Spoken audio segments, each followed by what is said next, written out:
Trump administration terminates temporary protected status for Ethiopia amid immigration crackdown. Washington, D.C., December 12, 2025. The Trump administration has terminated temporary protected status (TPS) for Ethiopia effective February 2026 after a 60-day grace period. Homeland Security Secretary Kristi Noem announced the decision in a Federal Register notice, stating that improved country conditions no longer warrant the designation. This affects thousands of Ethiopian nationals who have legally lived and worked in the U.S. since TPS was first granted in 2022 amid conflict and famine. DHS encourages voluntary departure, offering incentives like flight tickets and stipends. The move follows recent terminations for South Sudan and other nations, part of a broader rollback prioritizing repatriation. Sudan remains the only African country with active TPS. President Trump separately targeted Somali TPS holders in Minnesota in November, accusing communities of gang activity and fraud, sparking outrage and legal questions over state-specific enforcement. National Somali TPS expires in March 2026. Critics, including advocacy groups and Rep. Ilhan Omar, condemn the actions as inhumane and politically motivated, warning of family separations, economic disruption in key sectors, and risks to returnees amid lingering instability. Legal challenges are expected, building on ongoing litigation blocking some revocations. ሰላም ጤና ይስጥልን የተከበራችሁ አድማጭ ተመልካቾቻችን ኑሯችሁ ቤተሰቦቻችሁ ስራችሁ ቢዝነሳችሁ ህይወታችሁ ገቢያችሁ አጠቃላይ ላይፋችሁ ከአሜሪካ ጋር በአንድም በሌላ መልኩ የሚገናኝ እንዲሁም ይሄን መረጃና ዜና መስማት የምትፈልጉ በተለይ ፕሬዝዳንት ትራምፕ በስደተኞች ላይ በኢትዮጵያን ስደተኞች ላይ የወሰኑትን ውሳኔ መስማት የምትፈልጉ ሁሉ ይህ ዜናና መረጃ ለእናንተ ነው። ወደ መረጃው በቀጥታ አልፈናል። የትራምፕ አስተዳደር ለኢትዮጵያውያን ዜጎች የጊዜያዊ ጥበቃ ሁኔታ ቲፒኤስ ማብቃቱን በይፋ አስታወቀም። ለኢትዮጵያውያን የተፈቀደው የቲፒኤስ ጊዜ በማብቃቱ ምክንያት የፕሬዝዳንት ትራምፕ አስተዳደር ሁኔታውን ለማራዘም ፈቃደኛ ባለመሆናቸው ሁኔታው የፕሬዝዳንት ትራምፕ አስተዳደር ለኢትዮጵያውያን የተሰጠው የቲፒኤስ ጊዜ ማብቃቱን ተከትሎ ለማራዘም ፈቃደኛ ባለመሆናቸው ለኢትዮጵያውያን የተሰጠው የጊዜያዊ ጥበቃ ወይም ቴምፖራሪ ፕሮቴክሽን ስታተስ ማብቃቱን በይፋ አስታወቀ። ነገር ግን ለሱዳን የተሰጠው ይህ ቲፒኤስ የሚባለው ፕሮግራም ቀጣይነት እንዳለውና እስከሚቀጥለው ዓመትም እንደቀጠለ የትራምፕ አስተዳደር አስታውቋል። ዝርዝሩን አብረን እንከታተለው። ዋሽንግተን ዲሲ ታህሳስ 12 2025 በፈረንጆቹ አቆጣጠር የትራምፕ አስተዳደር በአሜሪካ ውስጥ ለሚኖሩ ኢትዮጵያውያን ዜጎች የጊዜያዊ ጥበቃ ሁኔታ ቴምፖራሪ ፕሮቴክትድ ስታተስ በይፋ አብቅቷል። ይህ ውሳኔ ከ60 ቀናት የእፎይታ ጊዜ ልንለው እንችላለን በኋላ በየካቲት 12 2026 ተፈጻሚ ይሆናል። ለጊዜው ዜጎቹ 60 ቀናት የእፎይታ ጊዜ ተሰጥቷቸዋል። የሀገር ውስጥ የደህንነት ሚኒስቴር ወይም ደግሞ የዲፓርትመንት ኦፍ ሆምላንድ ሴኩሪቲ ዋና ኃላፊ የሆነችው ክሪስቲ ኖኤም በፌዴራል ሬጅስተር ላይ ባወጣቸው ማስታወቂያ ይህን ውሳኔ አስታውቃል። ክሪስቲ ኖኤም ከፕሬዝዳንት ትራምፕ ቀጥላ ዋና ዘረኛ አክራሪና ጽንፈኛ ሆናለች። የአይኤስ ፖሊሶች በየቦታው እየተንቀሳቀሱ ኦፕሬሽን ሲሰሩ ማንኛውም ተቃውሞ የሚያደርግን ግለሰብ ተኩሳችሁ ምቱ እስከማለት ድረስ ለመናገር ትንሽ የቀራት የመጨረሻ አክራሪ አሜሪካዊት ሆና ተገኝታለች። ኢትዮጵያውያንም ለማባረር እንግዲህ የአንበሳውን ድርሻ የተዋጣችው ክሪስቲ ኖኤም መሆኗን በዚሁ አጋጣሚ ልናሳውቃችሁ እንወዳለን። ይቺ ሴት የስልጣን ደረጃዋና ያላት ማዕረግም በአሜሪካን ሀገር የዲፓርትመንት ኦፍ ሆምላንድ ሴኩሪቲ ወይም ደግሞ የሀገር ውስጥ ደህንነት ሚኒስቴር ሆና ትሰራለች። የሀገሪቱን ሁኔታና ከተዛማጅ የአሜሪካ መንግስት ኤጀንሲዎች ጋር በመመካከር ሚኒስቴሯ ኢትዮጵያ የቲፒኤስ ስያሜን በአሁኑ ሰዓት አታሟላም፣ ሀገሪቱ ሰላም ናት፣ ሀገሪቱ ተለውጣለች ስትል ኖኤም በማስታወቂያዋ ላይ ገልጻለች። ይህ ውሳኔ በሀገሪቱ ውስጥ ወደ 12000 የሚጠጉ ኢትዮጵያውያን ቲፒኤስ ተጠቃሚዎችን በከፍተኛ ሁኔታ ጎድቷል። ቁጥራቸው 12000 ነው በይፋ የወጣው። የተከበራችሁ አድማጭ ተመልካቾቻችን ከዚህ በፊት 4000 ብቻ ናቸው የሚል በተለያዩ ሚዲያዎች ወጥተው ነበር። ትክክለኛ ቁጥራቸው አሁን 12000 የሚል ነው። እኛም ከዚህ በፊት 12000 መሆናቸውን ነግረናችሁ ነበር። ቁጥሩ ያው መለያየቱ ሳይሆን ዋናው ትልቁ ነጥብ ኢትዮጵያውያን ከዚህ ፕሮግራም መሰናበታቸው በጣም የሚደብር ፓርት አለው። አሁንም በዝርዝር እንመጣበታለን። ዜናዎቹን እንጨርሳቸውና ትንታኔዎችን እንቀጥላለን። እነዚህ 12000 የሚሆኑት ቲፒኤስ ተጠቃሚዎች ከትግራይ ግጭትና ረሃብ ጋር ተያይዞ በታህሳስ ወር 2024 በፈረንጆቹ አቆጣጠር ጀምሮ በህጋዊ መንገድ ወደ አሜሪካ ይኖሩና ይሰሩ የነበሩ ናቸው። ግለሰቦቹ በታህሳስ 12 2024 በፈረንጆቹ አቆጣጠር ጀምሮ የባለፈው ዓመት እንደማለት ነው በአሜሪካን ሀገር በስራ ላይ የነበሩ የስራ ፍቃድ ተሰጥቷቸው ሲሰሩ የነበሩ ናቸው።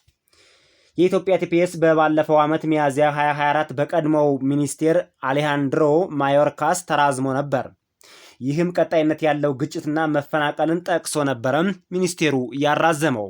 አሁን ይችኛዋ ክሪስቲ የምትባለው ሚኒስቴር ስትመጣ ነው እንግዲህ እና የትራምፕንም ህግም ተከትሎ አሁን ትራምፕ እያራመዱት ያለውን የስደተኞችን መጥላትን ተከትሎ ነው እንግዲህ ውሳኔው የተወሰነው። ነገር ግን የትራምፕ አስተዳደርም የዩናይትድ ስቴትስ የስቴት ዲፓርትመንት እና እንዲሁም የዩናይትድ ስቴትስ ሲቲዝንሺፕ ኤንድ ኢሚግሬሽን ሰርቪስ የሚባለውን ግምገማዎች ላይ ተመስርቶ ሁኔታዎች በቂ መሻሻል እንዳሳዩ ማረጋገጥ ችለናል በሚል እነዚህ ዜጎች ወደ ኢትዮጵያ እንዲመለሱ ሙሉ በሙሉ ወስኗል። ተጠቃሚዎች አሁን የስራ ፍቃድ፣ የቆይታ ጥበቃና የማህበራዊ አገልግሎቶች ሙሉ በሙሉ ያቆማሉ። የስራ ፍቃድ ቢኖራቸውም ኤምፕሎይመንት ወርክ አውቶራይዜሽን ዶክመንት የሚባለው ኢኤዲ የሚባለው ቢኖራቸውም እንኳን ቲፒኤሱ ስላበቃ ምንም ማድረግ አይቻልም። እንዲሁም አሁን በቅርብ የለቀኩት ቪዲዮ ላይ ኮሜንት ላይ ጠይቃችሁ ነበርና እዛው ይችንኑ መልስ መልሼላችኋለሁ። ዲኤችአይኤስም ወይም ደግሞ ዲፓርትመንት ኦፍ ሆምላንድ ሴኩሪቲ የሀገር ውስጥ ደህንነት መምሪያ የሚባለው ሲቢፒ ሆም ሞባይል አፕ ወይም ደግሞ ይሄ ከስተም ኤንድ ቦርደር ፕሮቴክሽን የሚባል አንድ የሞባይል አፕሊኬሽን አለ። እሱን በፈቃደኝነት ሞልተው መውጣት ይኖርባቸዋል ሲል ጠቁሟል።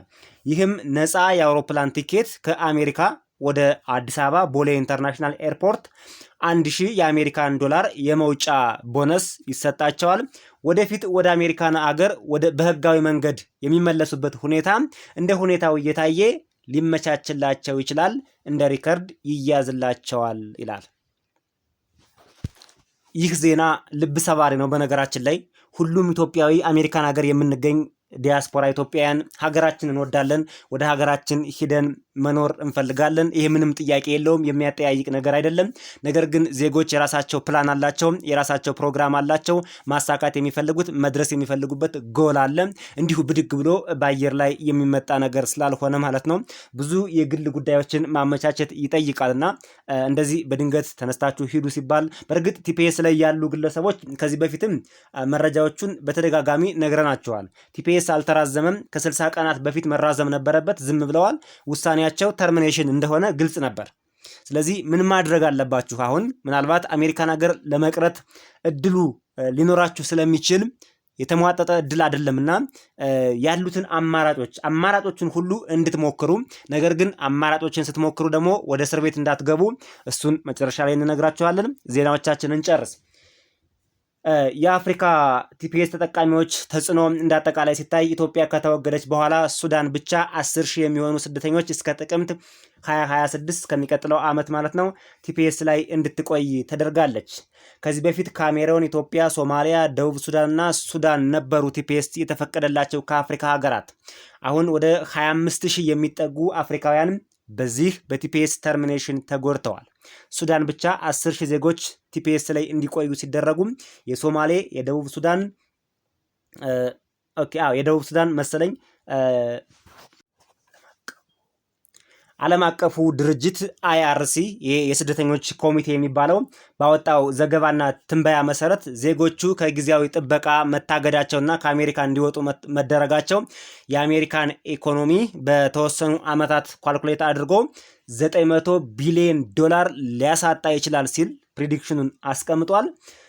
ህጋዊ ተግዳሮቶች ላይ በተመለከተ እንደ ናሽናል ቲፒኤስ አሊያንስ ድርጅት የሚባል አለ። ይህ ድርጅት ለኔፓል መረጃዎችን አስገብቶ ነበር። ክሶችንም ከስቶ ነበር። ምንም መፍትሄ አልተሰጠውም። ክሶቹ ግን የሚሉት ዘረኝነትን ያሳያል፣ የሌሎችን ሀገር ዜጎች መጥላት ዘረኝነትን በጣም ያንጸባርቃል ይህ ነገር በሚል ክሶችን አቅርቦ ነበር። ይሄ ኢንተርናሽናል ቲፒኤስ አሊያንስ የሚባለው ድርጅት በአሜሪካን ሀገር ማለት ነው። ፕሬዚዳንት ትራምፕና በተለይ ክሪስቲ የምትባለዋ ምንም የሚሰሙ ነገር አይደሉም። የሰብአዊ መብት ተሟጋች ድርጅቶችም እንደዚሁ ዜጎቹ እንዲመለሱ እንዲራዘምላቸው ቲፒኤሱ ጠይቀው ነበር። ክሪስቲ ምንድን ነው ያለችው? እነዚህን ዜጎች ወደ ቲፒኤስ መመለስ ማለት የሞት ፍርድ እንደ መሻር ነው። የሞት ፍርድ አንድ ሰው ተፈርዶበት እሱን እንደ መሻር ይቆጠራል። በጣም ምን ያህል እንትናቸው ጥግ ድረስ እንደሄደ እንግዲህ አስቡት። ምናልባትም አሜሪካ በዚህ አቋሟ የምትቀጥል ከሆነ ከፍተኛ የሆነ የሰው ኃይል እጥረት ሊያጋጥማት ይችላል። የሚደርስባት ኪሳራ አይታወቅም። ነገ ምን እንደሚሆን አይታወቅምና በዚህ ደረጃ መኩራራቱ የት እንደሚያደርስ አናውቅም። ኢትዮጵያውያንም ከዕለታት አንድ ቀን ወጥቶላቸው ነጮች ወደ ኢትዮጵያ የሚሰደዱበት ጊዜ ሩቅ ላይሆን ይችላል። ብቻ ለሁሉም ትዝብት ነው። የተከበራቸው አድማጭ ተመልካቾቻችን አሁን ዋናው ነገር አሜሪካ እነዚህን ግለሰቦች ለማባረር ቆርጣለች። ውሳኔውንም አሳርፈዋለች። ተወስኗል። ቲፒኤስም አብቅቷል። ግለሰቦቻችን ውሳኔው ተወስኗል። ያለቀ ነገር ነው። ቲፒኤስ ተርሚኔት አድርጓል። የአሜሪካ መንግስት አቋርጦታል። እህት ወንድሞቻችን ምን ያድርጉ? 12000 ኢትዮጵያውያን ማለት ቁጥራቸው በጣም ከፍተኛ ነው። ምን ያድርጉ ወደሚለው ወደሚቀጥለው ስቴፕ አድጀስትመንት ኦፍ ስታተስ የሚለውን ብንመለከት መልካም ነው። ወደ ኢትዮጵያ ዲፖርት ከመሆናቸው በፊት 60 ቀን ተሰጥቷቸዋል። በዚች 60 ቀን ውስጥ ምን ይስሩበት፣ ምን ያድርጉ የሚለውን የእኛን ሪኮሜንዴሽን እዚህ ቪዲዮ ላይ እናስቀምጥላችኋለን። ነገ ከነገ በኋላም ሌሎች ቪዲዮዎችን እንሰራላችኋለን። ከዚህ በፊትም ወደኋላ መለስ ብላችሁ እዩት። የእኛ የዩቲዩብ ቻናል ላይ በተለይ የመጀመሪያዎቹ አካባቢ ቲፒኤስ ተርሚኔት ካረገ በኋላ ምን ማድረግ እንዳለባችሁ ገና ከአንድ ወር አስቀድመን ስንነግራችሁ ነበር። ከ15 ቀን ከአንድ ወር በፊት ስንነግራችሁ ነበር። አሁንም እሱን ነው የምንደግምላችሁ። አዲስ ነገር አይኖረውም። በርካታ አማራጮች አሉ። ቲፒኤስ ሲያበቃ በጣም ብዙ አማራጮች፣ ወደ 8 የሚሆኑ አማራጮች አሉ። ሁሉም ግን ይሰራሉ ማለት አይደለም። የመጀመሪያው በአንደኝነት የተቀመጠው አሳይለም መሙላት ነው። ይሄ በጣም ቤስት ነበር፣ በጣም አሪፍ ነበር። ነገር ግን አሁን ያለው ሁኔታ አያሰራም። ሞክሩት። ፎርም I-589 ትባላለች። ይችን ፎርም አውርዳችሁ ሞልታችሁ ለማንኛውም ሞክሩት። ይቀበሏቸዋል፣ ስክሪን ያደርጓቸዋል፣ ፎቶ ያነሷቸዋል። ውሳኔ ግን የለም። በአሁኑ ሰዓት ከሁሉም ሀገር የአሳይለም ጥያቄ የአሜሪካ መንግስት አቁመዋል። ታርጌታቸው ማባረር ስለሆነ በአንዱ ብትባረሩ በሌላው የምትቀሩበትን መንገድ ሁሉ ዘግተውታል። ለማንኛውም ሞክሩት። ግን ሁኔታው የተዘጋ ነው። አሳይለም የሚያዋጣ ነገር አይደለም።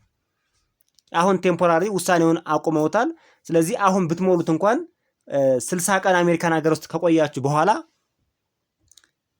የአሳይለም ጥያቄያችሁ ሳይታይ ተርሚኔሽን ቀናችሁ ይደርሳል፣ ያባረሯችኋል ማለት ነው። ለማንኛውም ግን ተስፋ አትቁረጡ። መሙላትን የመሰለ ነገር የለም። ሙሉት። ምንም የሚያስቸግር ነገር የለውም። ለአሳይለም ሙሉት። እስከ 60 ቀን የሚፈጠረው ስለማይታወቅ ማለት ነው። ሁኔታው ግን በጣም ጠባብ ነው። ግን እንደ አንድ አማራጭ ያዙት። ተጨማሪም ጠይቁ፣ ሰርች አድርጉ። ኢትዮጵያውያን ጠበቃዎች አሉ አሜሪካን ሀገር።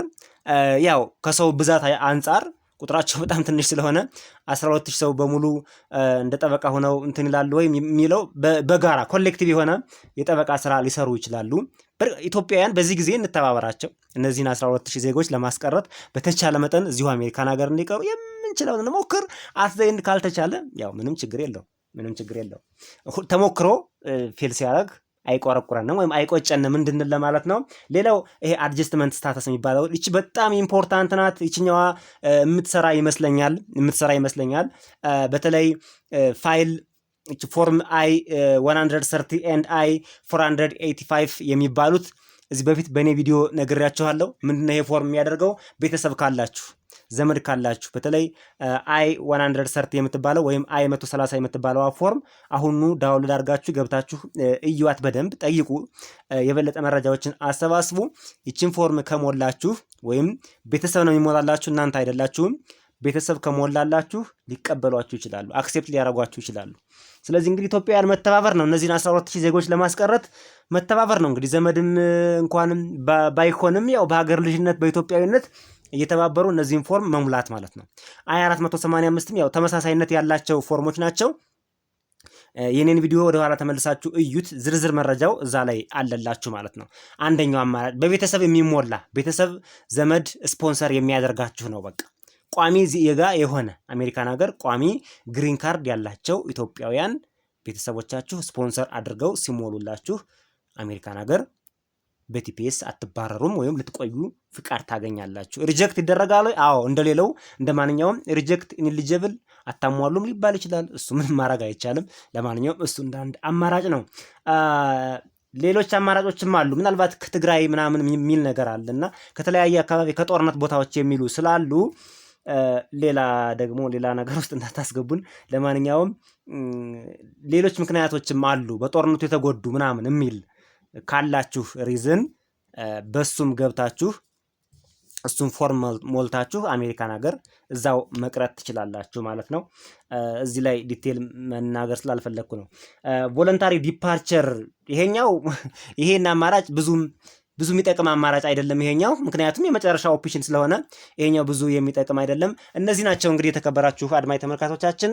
ምንም ማለት አይደለም። ቢካልም ተረጋጉ። የሚሆነውም አይታወቅም። 60 ቀን ተሰጥቷችኋል። አይዟችሁ፣ ተስፋ እንዳቆርጡ። ህይወት አሜሪካ ብቻ አይደለም ያለው። ላይፍ አሜሪካ ሀገር ውስጥ ብቻ አይደለም ያለው። አሜሪካን ሀገር ስትኖሩም እኮ ገና ወደፊት ዶላር አግኝተን ገንዘብ አግኝተን ቀን ይወጣልናል ስትሉ በመኪና አደጋ መሞት አለ፣ በበረዶ መሞት አለ። አሜሪካ እንደምታውቁ ሳይክሎኑ ብዙ፣ ናቹራል ዲዛስተሩ ብዙ ነው። ህይወት ምንም በገንዘብ የሚቀየር ነገር አይደለምና ኢትዮጵያ መግባታችሁ ወይም ወደ ኢትዮጵያ መሄዳችሁ በሰላም ሊሆን ይችላል፣ ለበጎ ሊሆን ይችላል። ነገር ሁሉ ለበጎ ነው ይላልና በዚህ ኢትዮጵያውያን እንዳትጎዱ። የሚሆነው ምክንያትም የሚሆነው ነገርም ገና አይታወቅም፣ ምን እንደሚመጣ አይታወቅም። አይዟችሁ ለማለት ነው። የሚቻለውን ሁሉ ሞክሩ። ነገ ሌላ ቪዲዮ እንሰራላችኋለን። ሰፋ ያለ ዝርዝር መረጃ የያዘ በጥልቀት ምን ማድረግ እንዳለባችሁ የተቻለውን ሁሉ በሌላ ቪዲዮ ጠብቁን። ሰላም ሁኑ።